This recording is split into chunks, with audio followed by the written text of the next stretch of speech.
સાંજે જઈ આવી હતી, રિપોર્ટ આવી ગયા હતા પપ્પાના. જે છે ને રાત્રે બહુ મિડ નાઇટમાં આવે અને ગળચી દબાઈને જાય.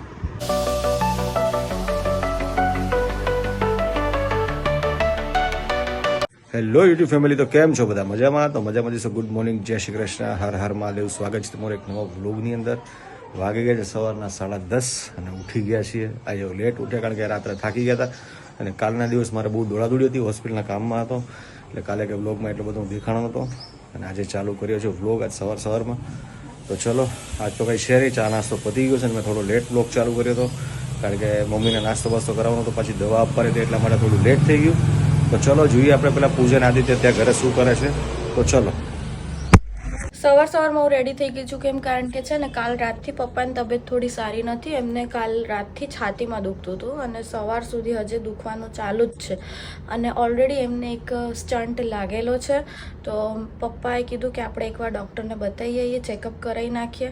તો મેં કીધું ચલો સારું, વાંધો નહીં, ફટાફટથી આપણે ડૉક્ટરના ત્યાં જઈ આવીએ અને પછી મળીએ. તો ચલો, તો આવી ગયા છે અમે લોકો હોસ્પિટલમાં, હું, મમ્મી અને પપ્પા. તો ચાલો મળીએ.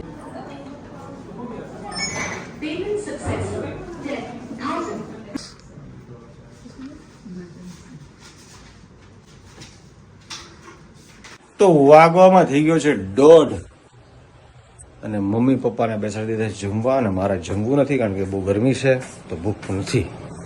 ત્યાં બેસી ગયા છે પપ્પા અને મમ્મી જમવા. બંને જમી લે પછી આપણે મોડેકથી ખાઈ લેશું ફ્રૂટ વગેરે કારણ કે ગરમી એટલી છે કે જમવાની ઈચ્છા થતી નથી.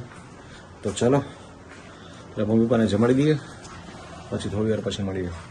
ડૉક્ટરને ત્યાં બહુ જ વાર થઈ ગઈ છે કે અમે હમણાં 2:30 વાગે આવ્યા. સવારના અમે 11 વાગ્યાના ગયા હતા, તે 2:30 વાગે આવ્યા. કારણ કે ઇકો, ઇસીજી બધું કરાયું. તો ઇસીજીમાં તો નોર્મલ કીધું છે, હજી ઇકોના રિપોર્ટ બાકી છે અને મસલ્સ પેન ડૉક્ટરે કીધું છે કે એના કારણે તમને વાહામાં ને બધે દુખી શકે. તો હવે સાંજે હજી બીજા રિપોર્ટે કરાયા છે તો એ બધું રિપોર્ટ સાંજે આવશે એટલે સાંજે પાછું એકવાર જવાનું છે. તો ચલો, હવે તો પહેલાં છે ને બહુ જ ભૂખ લાગી છે તો બધા અમે જમી લઈએ અને પછી મળીએ. તો સાંજ થઈ ગઈ હતી ને આપણે આવી ગયા છે ગાર્ડનમાં અને હું સાંજે જઈ આવી હતી, રિપોર્ટ આવી ગયા હતા પપ્પાના તો નોર્મલ આવ્યું. એમાં બસ એક જ પ્રોબ્લેમ છે, મસ્ક્યુલર પેન છે એટલે એની દવા ડૉક્ટર સાહેબે આપી દીધી છે એટલે એનાથી એમને કીધું કે સારું થઈ જશે. તો બસ જો આપણે હવે અહીંયા આવીને બેસી ગયા છે હિંચકા ખાવા માટે અને જેની આવી ગઈ છે ત્યાં. જો આજે તમે જેનીને મળ્યા જ નહીં હો. જેનુ અહીંયા અહીંયા હાય કરી દે બધાને, હાય કરી દે, હાય કરી દો. અરે વાહ. 2 hours later. આપણે અહીંયા મમ્મી બેસી ગયા છે આજે અને શું તૈયારી થઈ ગઈ? થઈ ગઈ ને. અમદાવાદ કાલ મમ્મી જાય છે. શું છે? મારો એક રાજસ્થાનનો દોસ્તાર છે ને, એ ગામડા હમણાં વચ્ચે ગયો હતો તો એ કહેતો હતો કે છે ને મારા ગામમાં ભૂત થાય છે. ભૂતની જે વાત કરી ને તે તો જ્યાં અમદાવાદમાં પહેલા રહેતા હતા ને, આ પૂજા તો હતી જ નહીં હોતી.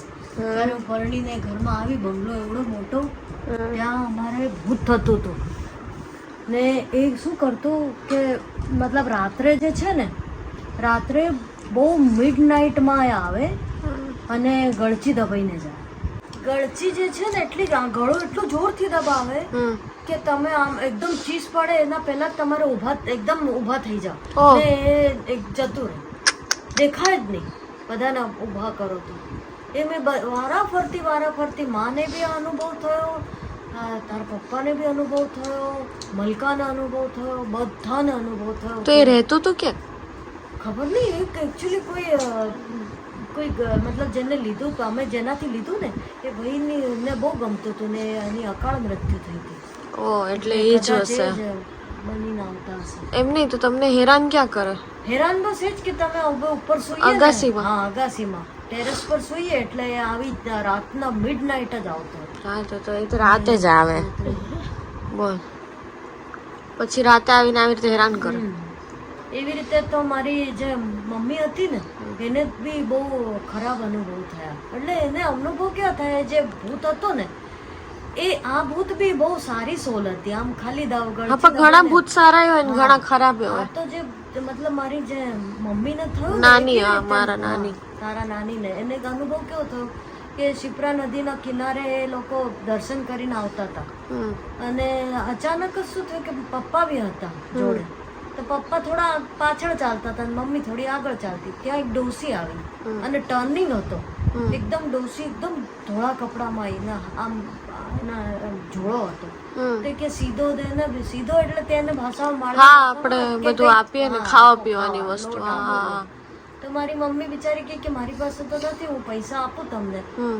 ને મારા કે જે હસબન્ડ છે ને આ પાછળ છે, તો કે એમનાથી મારે લેવું પડશે.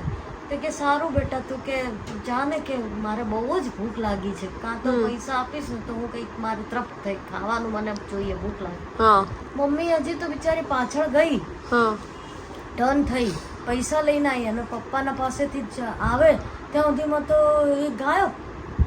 અને ગઈ એટલે આજુબાજુ ક્યાંય દેખાય નહીં, કોઈ એનું ઘર નહોતું, કઈ નહીં. હા, એટલે એ કઈ લેવા જ અને આવ્યો હતો હા, નાની અને પાસે. પછી અમારું બહુ સારું થયું. હા, એટલે કેટલું સારું જો એ ભૂત સારું કહેવાય. એવી સોલ બી હોય. કે ભગવાન હોય ને તો ભૂત પણ હોય, અને આપણે શું કામ એની હળી કરવી જોઈએ.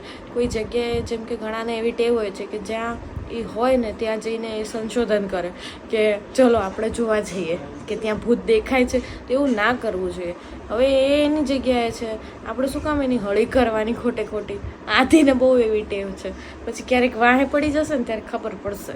મારી મમ્મીને વાત કરી, તે વખતે તો મોબાઈલ ફોન હતા નહીં, તો હું ગઈ ઘરે તો એને કીધું કે તારે મંત્ર બોલવાનો, હમ. ઓમ ભરોસો મંત્ર કે ઓમ નમઃ હા. શિવાય, જે બી તમને હનુમાન ચાલીસા હા, આપણે હનુમાન ચાલે. ચાલીસા જે ગાને એને મને એક બુક આપી ચોપડી કે તારે આ વાંચવાની હનુમાન ચાલીસા ને ઓમ નમઃ શિવાય. તો એ કે તારે જાય ને તો ઉપર તો એ લઈને જ જવાનું. બરાબર. એટલે હું ગાયત્રી મંત્રને ઉચ્ચાર કરતા જ ઉપર જાઉં, હમ. કોઈ ના જાય, કોઈ જાય નહીં, હું જ બારણું બંધ કરવા જાઉં ઉપર. પણ ડર- કારણ કે એને ડર આ છે ને, એમને ભગવાનથી ડરે. હા, ભગવાનથી ડરે. ભૂત એટલે તારે ક્યારે એવું લાગે ને ક્યાંય તો તારે હનુમાન ચાલીસા કે ઓમ ભૂર્ભુસ્વા કે ઓમ નમઃ શિવાય ચાલુ કરી દે. તો જય હનુમાન દાદા એમ પણ બોલી શકો ને તમે.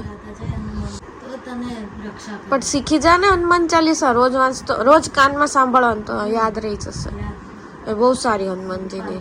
તો આ વ્લોગને આપણે અહીંયા જ એન્ડ કરીએ છીએ. બહુ લેટ થઈ ગયું છે અને હજી એડિટિંગ બાકી છે. તો કેવો લાગ્યો જરૂરથી જણાવજો. લાઈક કરજો, શેર કરજો, સબસ્ક્રાઇબ કરજો. મળી એક નવા વ્લોગની સાથે. ત્યાં સુધી હર હર મહાદેવ, જય શ્રી કૃષ્ણ, ગુડ બાય.